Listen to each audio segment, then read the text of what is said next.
langsung Ustaz, pertanyaan secara umum. Apa sih sebenarnya peran suami dalam keluarga untuk secara umum atau secara global dalam membentuk keluarga yang sakinah? Pertanyaan ini juga karena kebetulan ada suami saya biar tahu Ustaz. Warahmatullahi wabarakatuh. Ini kok modelnya roastingan kayak ini. Ini kayak pengajian anak muda ini. Pak, jangan diperjelas tuh Pak, wong saya udah paham. Baik. Nah, tapi kalau Bapak-bapak harap tenang. Saya tahu Anda sedang bermasalah. Setelah ini jawabannya untuk Anda semua. Allah berfirman di dalam Al-Quran, Ar-rijalu qawwamuna 'alan nisa bima faddalallahu bihi ba'dahum 'ala ba'dhin wa bima anfaqu min amwalihim. Yang paling utama laki-laki itu qawwam. Qawwam itu pemimpin, kokoh, dia mengarahkan. Dan qawwam itu bukan egois ya Pak ya. Berbeda sekali antara qawwamah dan egoisme. Kalau egoisme itu namanya ananiyah, bukan qawwamah. Dan di dalam rumah tangga ketika ada yang namanya arif, kelembutan, maka Allah sedang memberikan kebaikan yang banyak buat keluarga tersebut. Kadang-kadang ada suami-suami yang beralasan dengan qawwamah tapi menyakiti istrinya. Nah, ini masalah. Kemudian qawwamahnya seorang laki-laki itu penyebabnya dua. Dia menjadi pemimpin, dia lebih daripada perempuan, bukan dalam segala urusan, tapi dia punya logika yang lebih dibanding perempuan. Dia punya tanggung jawab yang lebih, kekuatan yang lebih. Dia punya fadilah yang diberikan kepada Allah yang membuat dia kokoh, mampu memimpin, mampu melindungi yang tidak bisa dilakukan sama perempuan. Seperti itulah seharusnya laki-laki. Dia akan qawwam dengan itu. Yang kedua, qawwamahnya laki-laki itu wabima anfaqu min amwalihim. Dengan apa? Nafkah. Jadi kalau laki-laki itu duitnya banyak, insya Allah istrinya secara umum bahagia. Ya kalau kurang-kurang ini kan butuh kajian tersendiri kan gitu. Kewajiban seorang laki-laki kepada istrinya adalah memberi nafkah. Nafkah itu dua, nafkah zahir, nafkah batin. Nafkah zahir itu sandang, pangan, papan. Pakaian setiap kali ganti musim harus dibelikan. Walaupun istrinya kaya, istrinya boleh menuntut karena itu haknya. Diberi makan sesuai dengan kebiasaan. Kalau makannya sehari 4 kali ya 4 kali. Sebelum nikah biasa 7 kali ya makan 7 kali. Nah, repot ini. Tapi kalau kosmetiknya 7 juta sebelum nikah itu bukan kewajiban suami untuk membelikan. Tapi itu namanya suami yang salah pilih istri. Tidak sekufu. Repot itu. Nanti jadi keset kalau jadi seperti itu.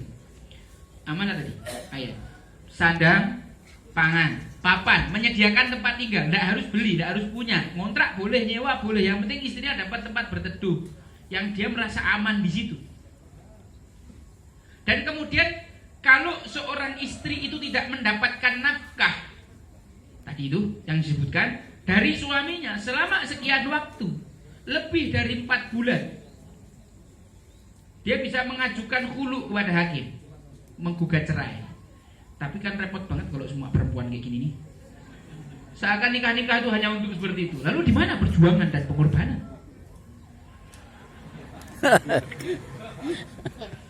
Ini istri saya ikut situ pakai kerudung hitam.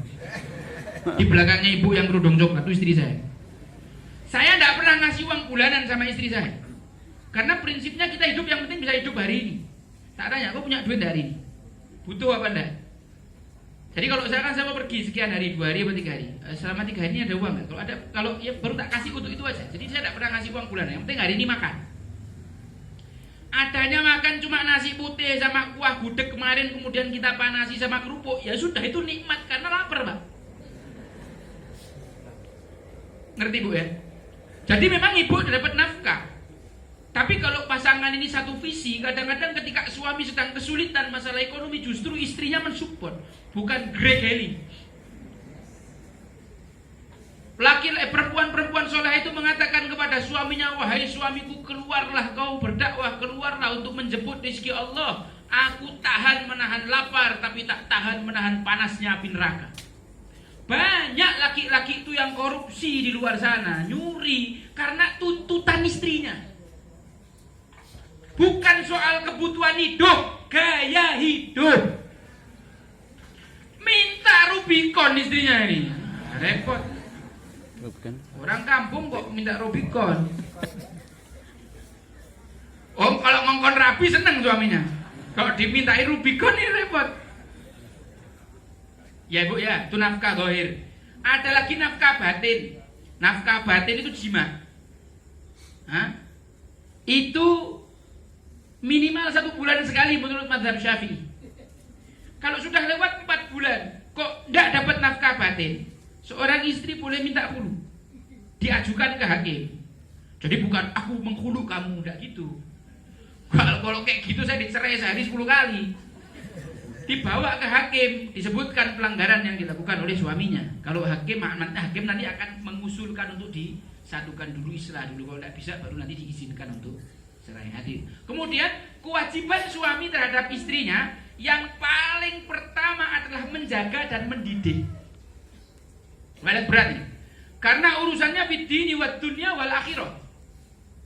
Perempuan yang tidak ngerti fikih, tidak pernah diajari sama suaminya fikih, dia tidak ngerti darah-darah yang keluar dari kemaluannya itu namanya apa saja, dan tidak tahu najis atau tidak, kemudian semua ibadahnya batal karena belum tahu ilmunya, maka nanti suaminya akan dituntut sama Allah di hari kiamat. Kenapa istrimu tidak tahu ajari fikih?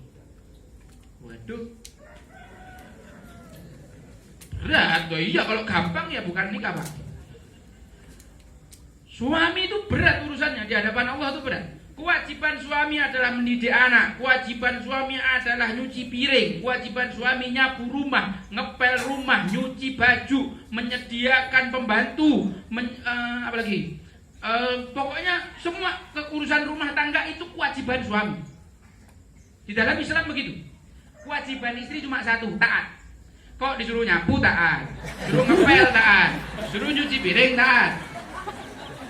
Ya Pak? Bolo kita Pak, tenang aja tenang. Ini sekalian aku nasihati istri-istri sebanyak ini nih. Gitu Bu. Taat tok tugasnya. Loh, ini saya tidak main-main. Rasulullah SAW pernah menyebutkan dalam sebuah hadis. Ada seorang perempuan yang yusallina khamsahun. Sholatnya itu cuma 5 waktu tok. Nggak pakai tahajud, nggak pakai witir, nggak pakai duha, nggak qobliyah ba'diyah, sak macamnya nggak pakai. Sholat 5 waktu tok. Wa yasumna ramadhanahun. Puasanya cuma Ramadan tok. Nggak pakai Senin Kemis, wala Dawud, wala Ayamul Bid, wala Asyura, nggak semua. Nggak seneng puasa. Puasanya cuma Ramadan. Wa yahfadna furujahunna, ia menutupi dirinya, menjaga kehormatannya, menutup auratnya, walaupun kerudungnya ya kerudung biasa gitu, ala Muhammadiyah, ala PKS, ndak yang layer-layeran yang gitu, ndak. Wa ata'na azwajahunna, akan tetapi perempuan ini mentaati suaminya, maka dikatakan kepada perempuan itu kilalahadkhulil jannah min ayyi abwabin syi'ti. Masuklah kamu ke surga lewat pintu manapun yang kau mau. Ada 8 pintu surga. Seorang laki-laki yang berbakti kepada orang tuanya cuma dibukakan 2 pintu surga Pak. Tapi seorang istri yang mentaati suaminya itu 8 pintu surga dibukakan semua. Saking beratnya. Kalau gampang bukan 8 pintu surga Bu, 1 aja.